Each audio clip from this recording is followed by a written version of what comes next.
soy, poderoso en batalla. ¿Quién es como tu Señor? El gran yo soy, grande y temible Rey. Tu dominio no se acabará, tu brazo de poder gobernarás. Desde los ejércitos, poderoso en batalla. ¿Quién es como tu Señor? El gran yo soy. Grande y temible Rey, tu dominio no se acabará, con tu brazo de poder gobernarás. Eres el gran yo soy, eres mi protector, eres mi paciencia, para que el avivamiento tiene que haber crecimiento en nosotros de manera que integral, en el espíritu, alma y cuerpo. Ahora, cuando se habla de pedirle a Dios, Señor, ayúdame, habíamos dicho en estos días, quiero orar y pedirle, Señor, dame crecimiento espiritual, es importante. Pero estudiamos otros aspectos de nuestra vida, como es también el alma, donde están los sentimientos, las emociones, y nuestro deber pedirle al Señor, ayúdame a crecer en el ámbito también del alma, de los sentimientos, que madure, que pueda crecer, que pueda ser una persona más tranquila, si es que ha sido preocupado, que deje la mentira. Es un proceso de crecimiento. O que te haga el enojo, la depresión. Hay que pedirle a Dios crecimiento en ese ámbito también, porque claro, todo está como base en el crecimiento espiritual. Pero también que pedir, Señor, dame crecimiento emocional. También en el ámbito físico, espiritual, físico, se le pide, Señor, nosotros en el ámbito espiritual, Señor, dame crecimiento monetario, dame crecimiento, estructura económica, necesito avanzar en ese ámbito también. Entonces, hoy vamos a tocar un tema importante y trascendental que nos va a ayudar a nosotros. Trascendental porque esto debe trascender a nuestro comportamiento. No es coherente ser oidores y no hacedores. La palabra dice debemos ser ¿qué? Oidores, pero también hacedores de la palabra. Y por eso estamos aquí. Necesitamos aprender a hacer, a comportarnos nosotros como Dios indica para que nos vaya bien en la vida. ¿Cuánto lo quieren decir? Para que nos vaya bien, para que todo nos vaya bien, como dice en Josué 1:8, 1:9. Y claramente dice la palabra de Dios que nosotros tenemos que poner en práctica la palabra de Dios, de día y de noche, meditar en ella, para que por ello nos vaya bien, seamos prosperados en todos nuestros caminos. ¿Cuántos se gozan por eso? Entonces, otro aspecto que vamos a tocar hoy, que es de vital importancia, le he titulado, le he dado un título, del temor y el miedo a la victoria, a la valentía. Del temor y el miedo a la victoria o a la valentía. Entonces, hoy vamos a tocar un aspecto importante en la vida de todo ser humano. El miedo, aunque algunos dicen, se envalentonan y dicen, a mí no me da miedo. Puede temblar y yo me estoy parado viendo cómo están los muros. Eso es importante, sí, ser valientes. Y ahora les voy a explicar por qué. Pero es vital e importante para usted y para mí que estemos siempre centrados en ser personas que superemos nuestros miedos. Hay personas, como en el caso mío, que tengo que enfrentar casi a diario el temor. ¿Por qué lo tengo que enfrentar? Y además de eso dominarlo, debido a la condición visual mía, que no veo como muchos de ustedes. Tampoco soy ciego del totazo, gracias a Dios. Pero imagínense, por el ojo izquierdo no veo nada. Por el ojo derecho tampoco me veo. Por el ojo derecho sí. Gracias a Dios, pero no veo como ustedes.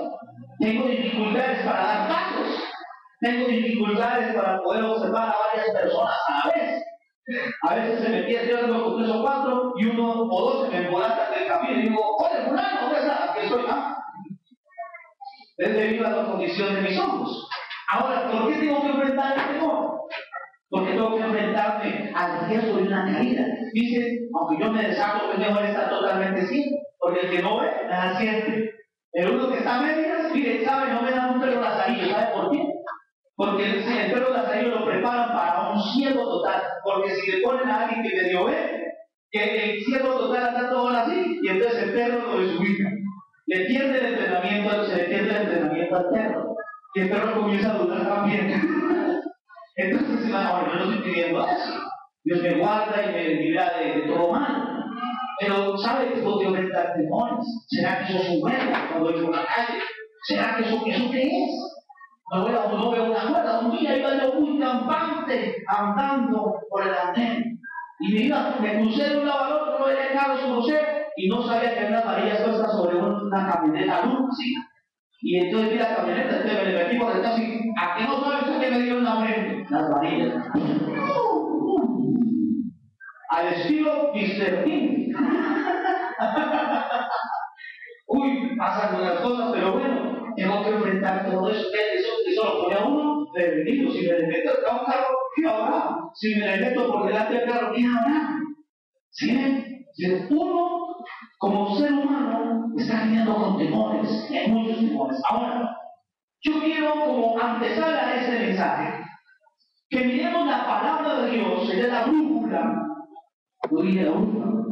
Dije, ¿qué? Brújula. ¿Sabes qué es una brújula? Es un relojito que tiene dos agujitas, una punta del norte y otra del sur. Y lo utilizan los Boy Scouts cuando se internan en la selva. O cuando se van al desierto, los exploradores. Y entonces cogen la brújula y ella les indica por dónde deben andar. Así es la Biblia. Es la lámpara que ilumina nuestro camino para que superemos cualquier tipo de dificultad.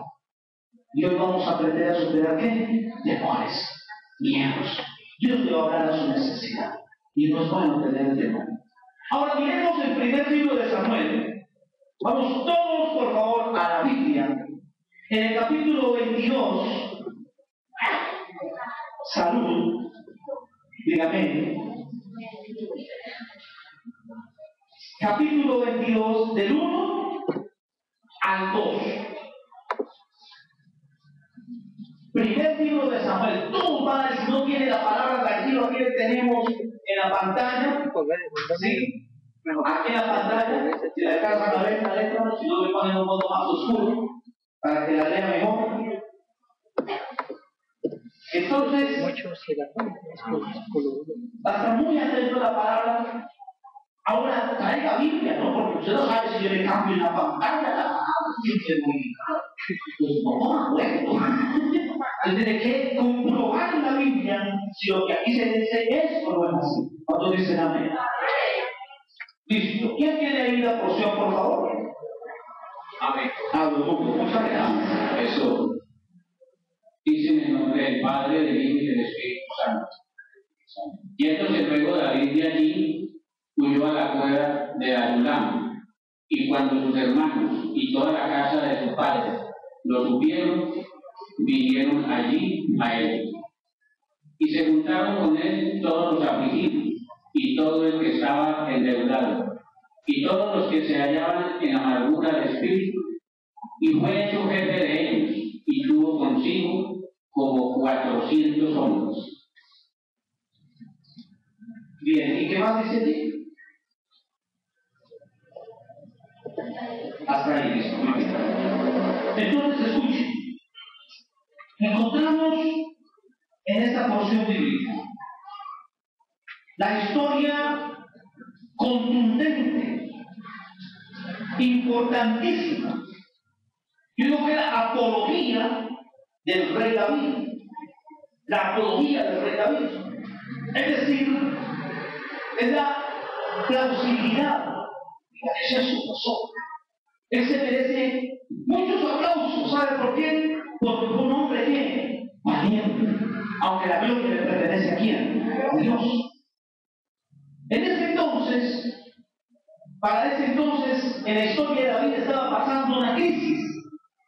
El rey Saúl lo perseguía a él, porque aún David, aunque había sido ungido por Dios y por el sacerdote Samuel para ser rey, aún no estaba ejerciendo su reinado.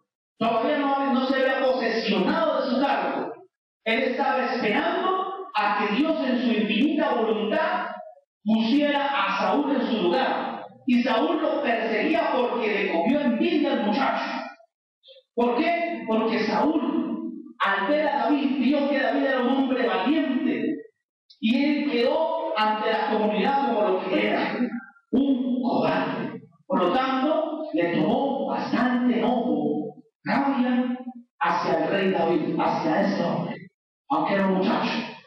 Resulta que entonces David, huyendo no por miedo, David tenía toda la autoridad y tenía todo el poder para vencer a este rey, pero como era su rey y había sido puesto por Dios, él no se iba a rebeldizar contra él. Él debía esperar en Dios, aunque el rey estaba obrando mal, sabía que Dios un día lo puso allí, y como la palabra dice, Dios pone reyes y también quita reyes.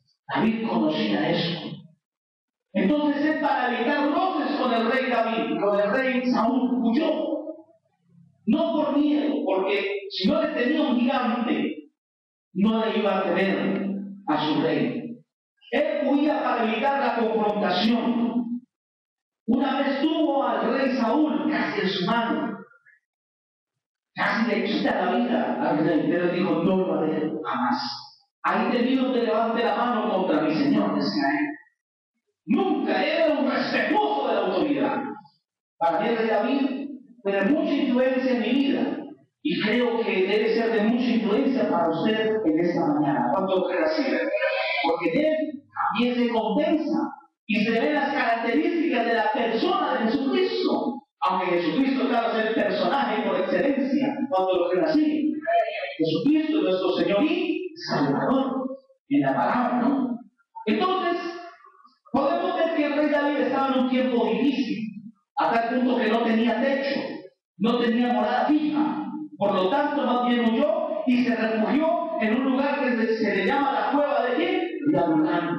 Allí se refugió. Pero cuando David se va, dice que se presenta un fenómeno. Un fenómeno. Y es que la gente quiso irse tras él. Hubo personas que dijeron, ¿cómo yo me voy más bien con David? En David había algo especial. Había una esencia especial. Y era que él estaba inundado de la presencia de ¿quién? De Dios. Y fuera de eso había sido de mucho impacto para la comunidad que lo rodeaba. Porque mire, un ejército completo se enfrentó a un gigante y no pudieron. El gigante los tenía adelantados, los tenía asediados con el temor, amenazados, y ninguno se atrevía a enfrentar al denominado Goliat. Pero solo este muchacho le creyó a Dios y enfrentó a Goliat, y algunos ya conocen, todos ya conocen la historia de cómo David venció al gigante. Fue algo asombroso y que fue notorio a toda una nación. Por lo tanto, hubo gente que lo dijo, este es el líder que yo necesito. Eso comenzó a trabajar en la mente de la gente porque estaban cansados de tener un rey que no hacía nada para enfrentar al enemigo. Un rey que estaba lleno de temores, de miedos, que estaba oculto a la comunidad, que no daba frente al problema. Por lo tanto, entonces, la gente dijo, no, necesitamos más bien alguien que tenga una autoridad tenaz. Y este muchacho tiene toda la capacidad, las características que este hombre tiene en su personalidad son vitales para nosotros. Ahora escuchen, también había otras características en la gente que se sumó a él. Y no era gente valiente, era gente que había sido afectada por el temor, por el miedo, que había sido influenciado de persona en persona a raíz de enfrentar al Goliat y no poderlo destruir. Entonces ellos estaban asediados por ese miedo.